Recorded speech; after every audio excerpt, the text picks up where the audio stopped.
É o governo e a aliança, o consórcio, governo e STF, tentando suprir aí a fraqueza, tentando compensar a fraqueza do governo no Congresso, que é onde isso se decide, com medidas arbitrárias. Eles pensam o quê? Não vai acabar nunca esse julgamento aí que eles já fizeram pelo avesso? Não vão interferir, não. E se interferirem, serão atropelados pela vontade do povo. Olá, pessoal. Acaba de chegar aqui para vocês uma nova notícia, uma nova informação lá de Brasília atualizada, que tá pegando fogo, que tá bombástica. Vocês que estão chegando agora no nosso canal, já se inscreve no nosso canal, ativa o sininho para não perder a notificação. Todos os dias tem vídeos novos aqui para vocês. Deixa seu like, ajuda nós demais aqui na plataforma. Deixa o seu comentário, o que tá achando do vídeo, de que cidade você é, que todos os comentários eu vejo. Eu deixo o like e comento também. Também vamos deixar os créditos para a Revista Oeste, na plataforma YouTube. E assiste até o final para você ficar informado de tudo que está acontecendo aqui no Brasil. E sem mais enrolação, vamos para o vídeo, vamos para o conteúdo que tá pegando fogo. O Brasil inteiro parou tudo para ver isso aqui. Uma informação que tem relação com esse tema: o ministro do Supremo, Alexandre de Moraes, fixou prazo para que a Procuradoria-Geral da República se manifeste sobre a articulação do governador de São Paulo, Tarcísio de Freitas, para que o Congresso aprove uma anistia ao ex-presidente Jair Bolsonaro. Tarcísio tem ido a Brasília para liderar a articulação do projeto da anistia. Ele se reuniu com o presidente da Câmara, Hugo Motta, e outras lideranças para discutir o tema. Piotr, confesso que li essa notícia rapidamente, pouquinho antes do programa começar. Nossa produção incluiu aqui na pauta e me soou assim, bom, não deveria, né, num país que a gente está vivendo um estado de exceção, né, mas a criminalização da conduta do governador de São Paulo ao tentar de alguma forma articular em Brasília, negociar, fazer política, um político fazer política, é isso que a gente está vivenciando hoje? O Supremo, na semana passada, criminalizou a opinião, agora está criminalizando a política. O governador de estado não poder fazer política. Olha, o Augusto pode me ajudar, mas eu estudei um bocado aquela época da transição do regime militar, que veio a anistia, enfim, e a transição mais longa, até os militares deixarem. Não me lembro de uma declaração do Dr. Ulisses dizendo que os militares o ameaçaram do ponto de vista de ele continuar fazendo política para que a transição de fato acontecesse. O que eu me lembro, sim, do Dr. Ulisses dizendo que às vezes ele tinha incompreensão de correligionários, de gente que ali dizia, olha, eu tenho que continuar conversando com os militares, porque senão eles param o processo. Mas ele nunca disse, fui ameaçado por um general da ditadura, de que se eu continuasse fazendo negociações políticas, eu poderia sofrer alguma sanção. Nós estamos vendo isso. Quer dizer, se na ditadura não aconteceu isso, essa gente que está salvando a democracia, estou me referindo a coisas que eu ouvi do Dr. Ulisses, boa parte disso eu confirmei com o governador Mário Covas, com quem eu convivi como repórter. Eu já contei essa história, ele me foi apresentado pelo meu primeiro diretor de jornalismo, que era amigo de infância dele, o seu Diógenes Gobo, lá em Americana. Nunca ouvi essa história, ou seja, então piorou bem, piorou muito. Em 78, nós tivemos eleições para o Senado, por exemplo, um dos senadores eleitos foi o Franco Montoro. Sim, Franco Montoro. Franco Montoro, que era um dos líderes na campanha pela anistia. Ele assumiu foi a vaga de senador, depois seria governador de São Paulo, em 82. A anistia foi discutida pelos candidatos também ao Senado, Fernando Henrique Cardoso e Cláudio Lembo, livremente. O governo, todos os políticos se manifestaram, deram a sua opinião. Sim. Não existe isso. O só não se manifestou, porque não tinha que se manifestar, o STF. Na época existia o Supremo, que não deu palpite nisso. Não é assunto dele. Foi discutida pelo Congresso e pelo Executivo, porque é o presidente que acaba concedendo o projeto da anistia. Ele é aprovado pelo Congresso, sancionado pelo presidente da República. Augusto, em 82, houve a eleição para governadores de estado em que o MDB, que era o partido da oposição, ganhou a maior parte dos estados. Sim. E os militares não ameaçaram aqueles governadores na hora da campanha. Nos anos 70, houve uma eleição. O resultado para o o Arena, que era o partido do governo, foi tão ruim que o próprio Geisel disse, não adianta tapar o sol com a peneira, perdemos. Então todo mundo se manifestava e aí começou. A campanha pela anistia foi intensificada e foi crescendo. Não havia presença nem do Supremo e nem de gente aí querendo parar os políticos de fazerem política. Isso é um projeto político também. Claro. Também. Então não tem o Supremo. Vai ter que aprender que é o Congresso que faz a lei, é o Congresso que toma esse tipo de decisão. E os políticos usam a sua força de um lado e de outro. Agora é o que o Silvio falou, com essa bancada raquítica que o governo tem no Congresso, ele está apavorado e está usando a sua aliança com o Supremo. Só que agora não vai funcionar. Porque imagina, o Congresso, os representantes do povo aprovam o projeto da anistia, queremos essa anistia aqui. Vem o Supremo dizer que não pode. Isso é nem os malucos que controlam o Supremo hoje têm coragem de fazer isso. Um deputado, me permita, Paulo, rapidamente, um deputado da oposição me disse que o governo, isso é público, né? O governo entrou com 3 bilhões e 200 milhões de emendas. O Lula tentando manipular o Congresso. Agora, se o Centrão ceder a isso, aí passa um atestado de estupidez, porque eles conseguem uma promessa de emenda, o governo cede de um lado e o Flávio Dino veta do outro. Alguém acreditar no governo do PT tem que ser muito, digamos, muito imberbe ainda, né? Deixa eu incluir a Ana aqui na conversa. O Piotr e o Augusto trouxeram esse panorama histórico, Ana, e o Augusto bem lembrou que lá em 78, 79, na discussão da anistia, não tinha o Supremo na equação, mas olha só, queria só trazer o que disse o ministro Gilmar Mendes. A gente pensou algumas frases, mas tem uma outra que ele disse sobre a anistia ontem num evento em São Paulo, aspas, estou convicto de que a anistia é ilegítima e inconstitucional, porque de fato se trata de um crime contra a democracia, uma lesão grave a uma cláusula pétrea no texto constitucional, fecho aspas, para Gilmar Mendes. Ou seja, já disse que ele vai ser, né, se depender dele, vai ser um empecilho passar a anistia. Mas é o que vocês estavam falando, não tem, com uma bancada muito pequena, muito fraca, que não tem entrada nas redes sociais, com a opinião pública, nas pesquisas, ou seja, é um governo eleito em 2022, sem o povo nas ruas. Olha, mais um 7 de setembro aí completamente vazio.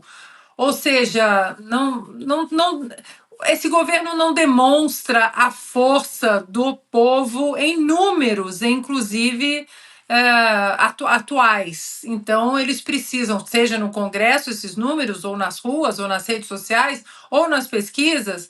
Então, eles precisam exatamente fazer isso que vocês estavam falando, empurrar, né, jogar o jogo para o Supremo Tribunal Federal.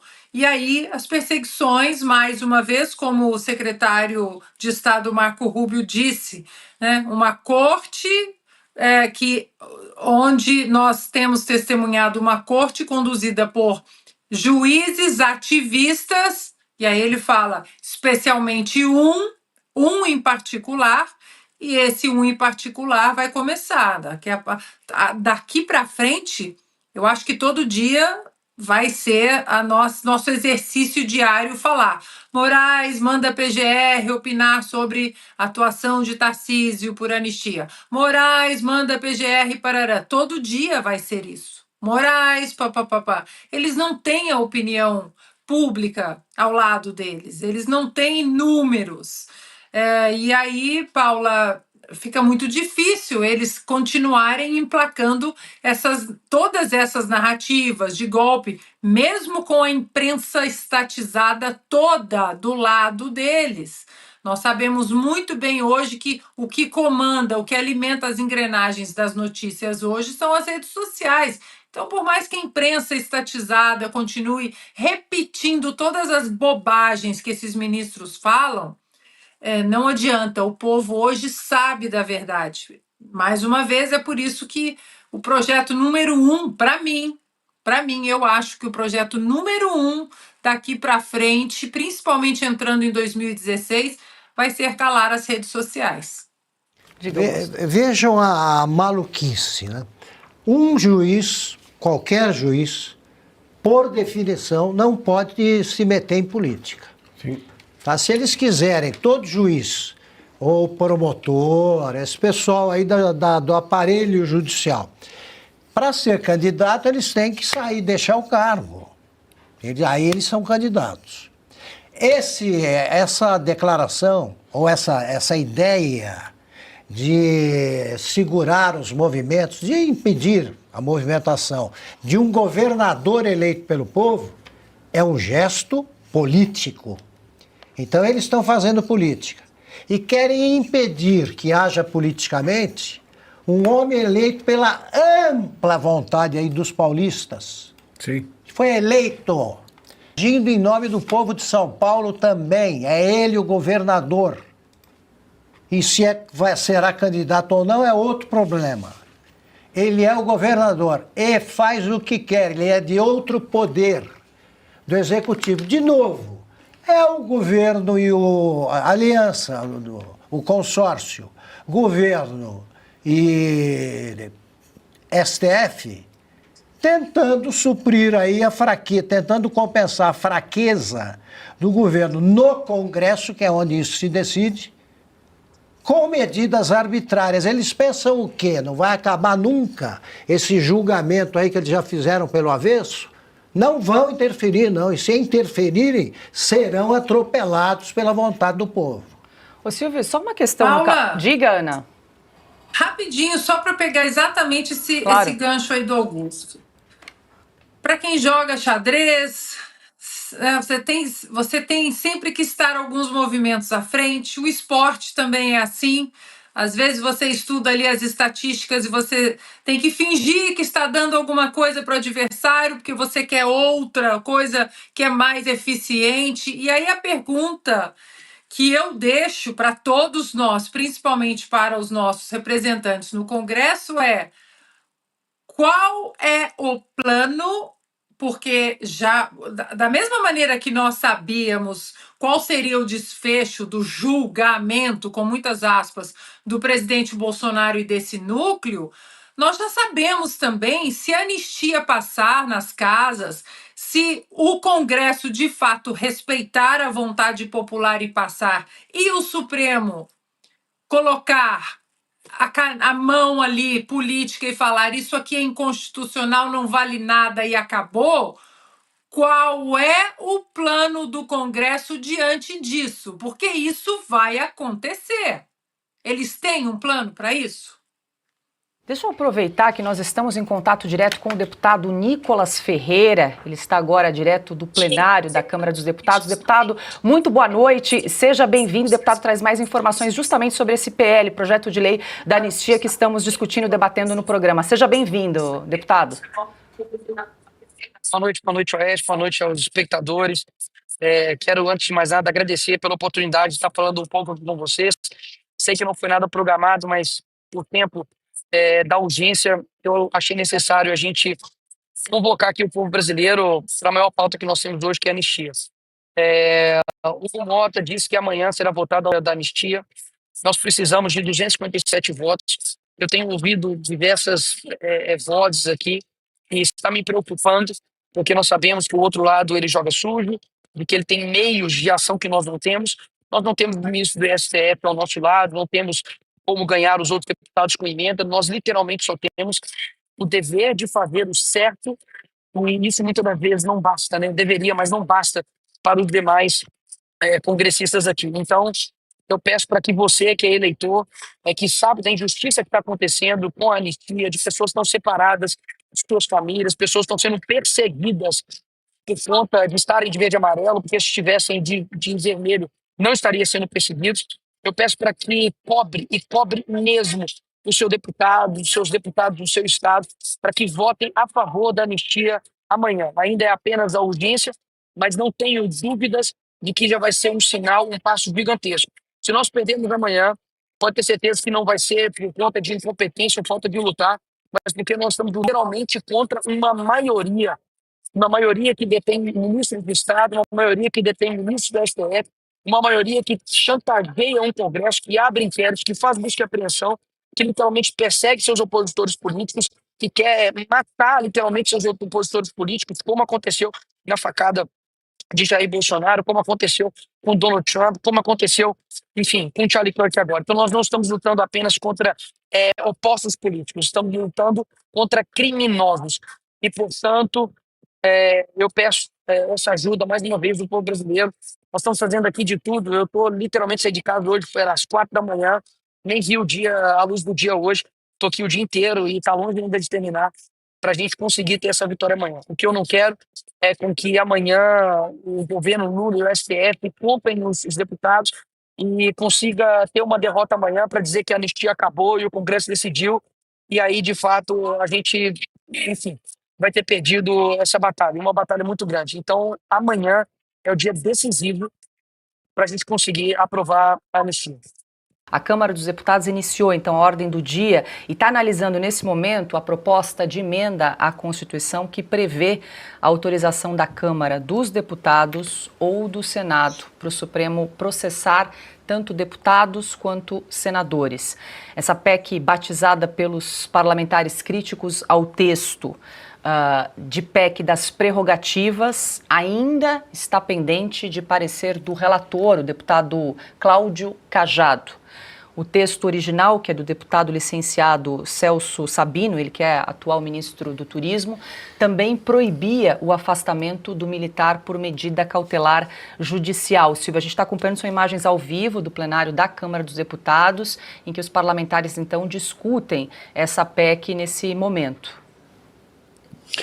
Pois PEC, né, Paula? Essa é a PEC 3, a proposta de emenda constitucional número 3. Ela retoma o ponto de partida da Constituição de 1988. E aí, qual é o principal eixo dessa emenda?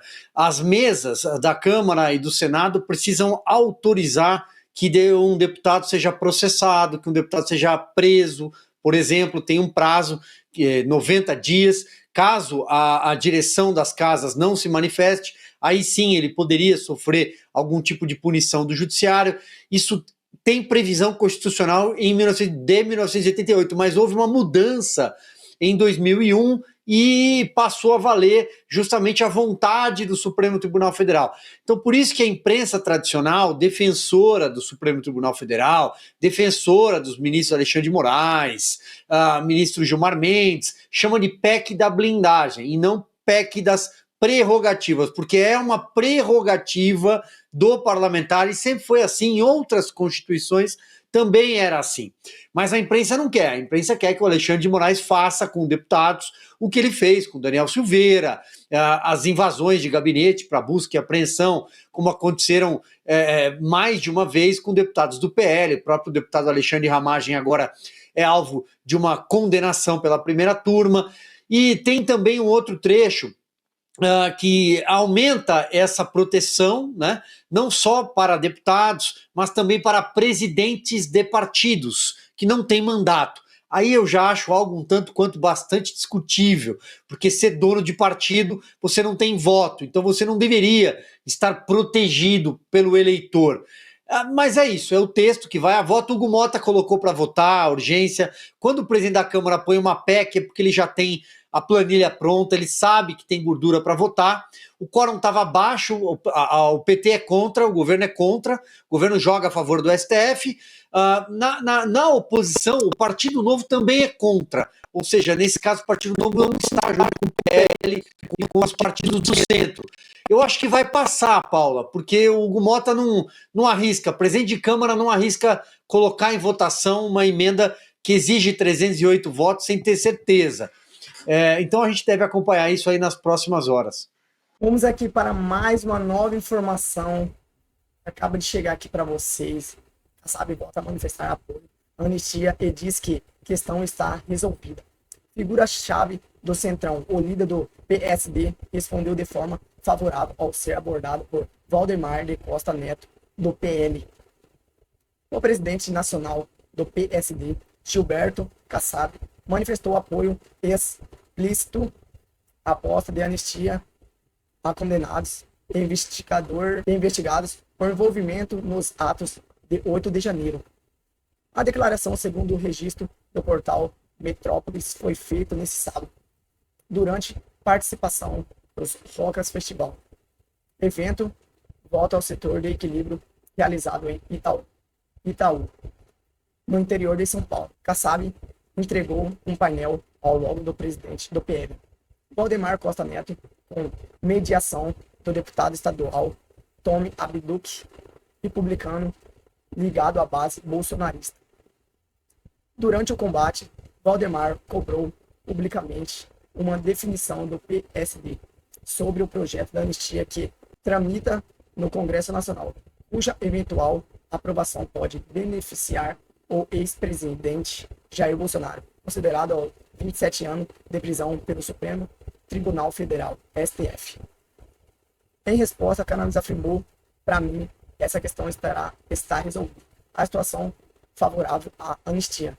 A fala foi recebida com aplausos por Valdemar, que tem pressionado pela unificação de partido do centro-direita em torno da pauta. A posição de Kassab deve turbinar a mobilização política em curso por parte de legendas do centrão e da direita institucional em defesa da anistia.